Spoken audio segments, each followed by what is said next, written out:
Look at my honey. New shave and new haircut. You didn't even show it. What? Eh? Crazy.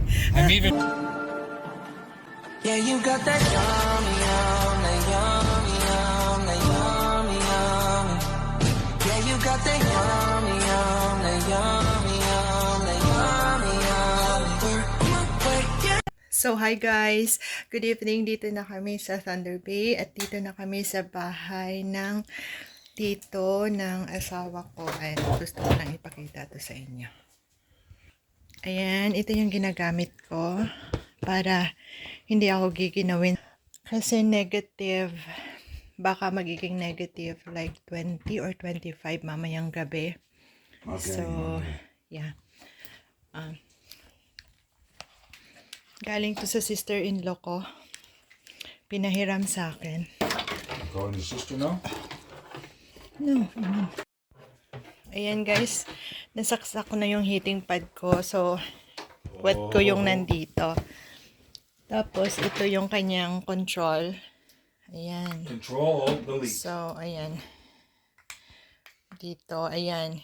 Pwede siyang low. Pwedeng medium, pwedeng high. So, usually ako low lang. Ayan. Ayaw ko kasi yung heating blanket kasi masyadong mabigat. So, ito yung gamit ko. Para lang yung puwet ko, naiinitan siya. Ayan. So, yun lang guys. Hindi ko na kayo maisasama sa pagtulog ko kasi sikreto na yon. Ayan. So, good night. Bye! One eternity later. Good morning, good morning, good morning, guys! There's my first house right there. Oh! 10:05. Alright. It's so cold. Okay. Weather today. Temperature. Sunny. -10. -10. Okay. It's the mountain. It's beautiful. That's Mount McKay. That's Mountain McKay. And the sun is up there. -10 and it's so cold. So cold! Look at my honey. New shave and new haircut. You didn't even show it. What? Eh? Crazy. I'm even more handsome now. Yeah. I fell in love with the same man 3 times. I fell in love with you 3 times, Hannah. So, Yes. And one time was when I became the fart of your life. when you farted Yeah. so hard. So, pupunta kami ng, hindi ko alam, may mga titingnan lang kami. Sana makahanap kami ng pot. Kasi yung sister ko hindi siya marunong mag-transfer ng mga halaman. So, yun yung magiging gift ko sa kanya, yung pot. Tapos i-transfer ko. Ayun. O diba guys, hindi mo kailangan kumastos ng malaki para sa gift. Bili ka na lang ng pot tapos transfer mo yung halaman niya, happy na siya. So, this is Thunder Bay City, Ontario Province, Canada country. Ayan. So, ayan. Gini-grind. Ano tawag? What do you call that, Han? Snowplow? Yeah.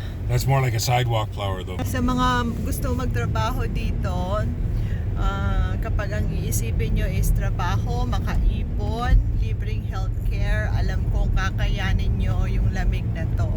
Walang hindi kaya yung mga Pilipino kagaya ng nanalo sa The Voice. Ayan. Is that a hotel or a school, Han? This is not. It says some what's it called? Service Ontario. No, it's where you get driver's licenses. You get license plates for. Yeah, it's an Ontario government building. Alright. So, ganito yung mga bahay dito sa Thunder Bay.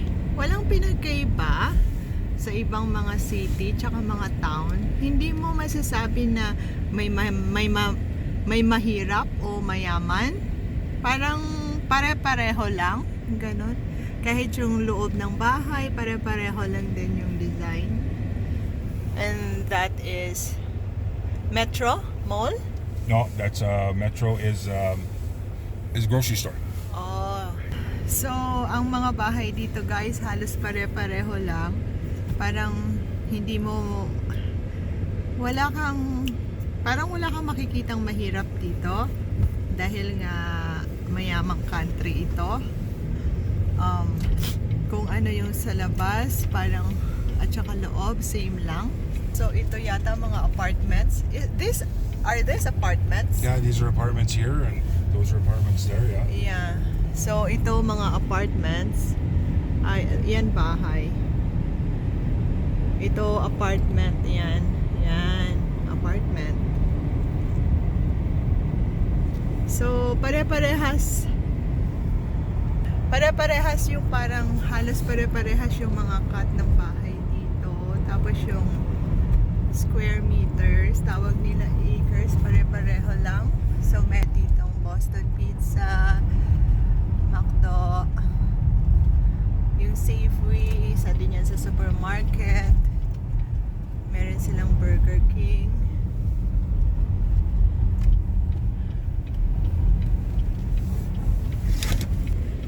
Ayan, punta yata kami ng Safeway or magpapagas. Yan, condo yun. Hey, can I pop shit? I might bottom on the low, but I top shit. Switch the genre on you hoes, do a rocket. I got the biggest. So halos walang pinagkaiba yung tawag dito. Halos walang pinagkaiba yung apartment, yung itsura ng apartment sa mga condos. Tapos sa mga bahay naman, halos pare-pareho lang din yung labas. Tapos yung loob pare-parehas lang din. Nasa iyo na kung paano mo siya ayusin. Pero masasabi kong dito walang mahirap. Hindi ko alam. Pero yun, sa nakikita ko parang walang mahirap dito. Lahat sila parang pantay-pantay kung ano yung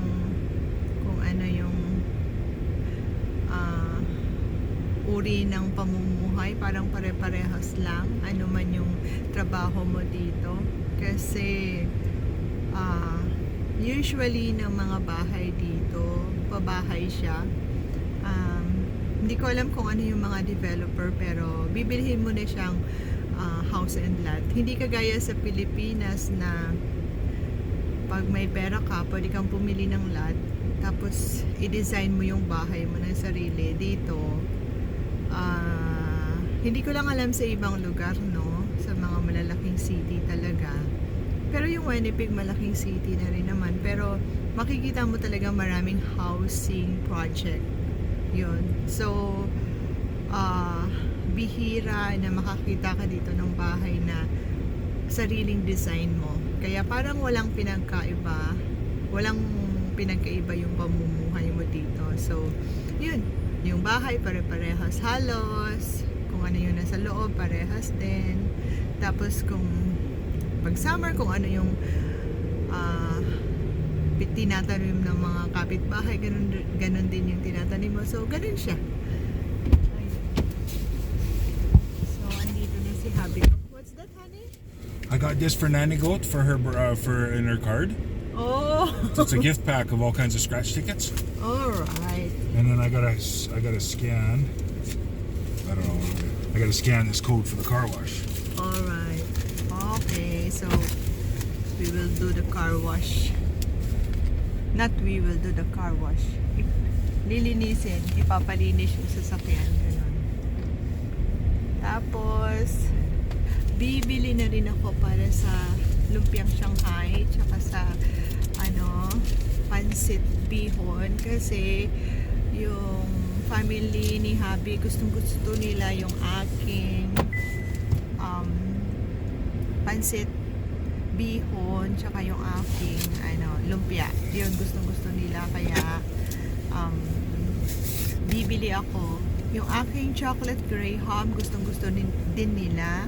Tapos yung peach mango graham ko. Gusto dun nila. So, bibili rin ako. Ayan, para sa Pasko. Yun yung ano ko. Yun yung ano ko, assignment ko. Para sa 40 katao na lumpiang Shanghai tsaka pancit canton. So, dito na ako bibili. Kasi ang date ngayon is, what's the date today, honey? 11th. Okay, kasi yung date ngayon, 11th. Ayan, so mamili muna kami bago kami pupunta sa dinner ng lola niya. 93 years old. O, diba? No, she's 94. 93.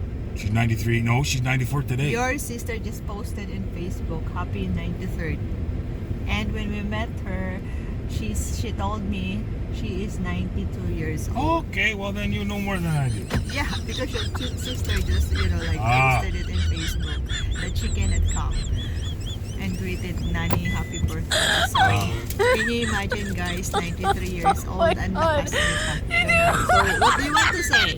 Happy birthday, Nanny Goat. No, Nani will not see this. Okay. Okay. Hi, everybody. Nice to see you. Thank you for subscribing. And make sure to turn the bell. You can click on the bell notification so anytime she uploads a new video, you'll get notified. Yeah, especially when this guy will, like wear two-piece. and Oh my will goodness, upload no that- way. We'll upload that in our Hey. YouTube channel. That's your entry. There's only 2 genders, Uh-huh. and I'm not the girl. So, yeah. And, I'm sorry if I offend anybody, but that's the way I believe. no, they will love it. Bali, nag-overnight kami dun sa auntie niya, tsaka sa uncle, yung kapatid ni daddy niya. Si daddy niya kasi nawala na. So, doon kami nagstay. Tapos, super duper ganda ng bahay. Gustong gusto ko. Meron silang aso. Tapos, meron silang ibon. Tapos, habang naliligo ako, yung ibon ng ingay. Kasi kinakausap ko. Naalala ko kasi may ibon kami noon. Ang tanging masasabi niya lang is, ang pangit mo. So, tinuturuan ko yung ibon na yun. And then, ayun, ang ingay-ingay niya habang naliligo ako. Kaya, para kang baliw na nagsasalita sa CR, kinakausap mo yung, ang tawag dito, yung ibon. So, ayan yung entrance ng car wash. Ayan. Tapos itong mga yellow na to, ayan, sinaside lang nila dyan. Ng mga maintenance, government maintenance staff na sinisend ng government dito. Ayan, ganyan siya. Ayan, so maganda yung araw ngayon. Hindi siya snowy. May araw siya. So, uulitin ko kung talagang gusto nyo magtrabaho sa ibang bansa. I highly recommend Canada na magtrabaho kayo. Basta make it sure na handa kayo sa winter. Kasi kapag handa kayo sa winter, magiging sulit talaga yung pagpunta nyo dito at magiging masaya kayo. Ganun. At makakaipon talaga kayo. Kasi yun nga, once you have work here, you have why do you have to work here, honey? I don't know.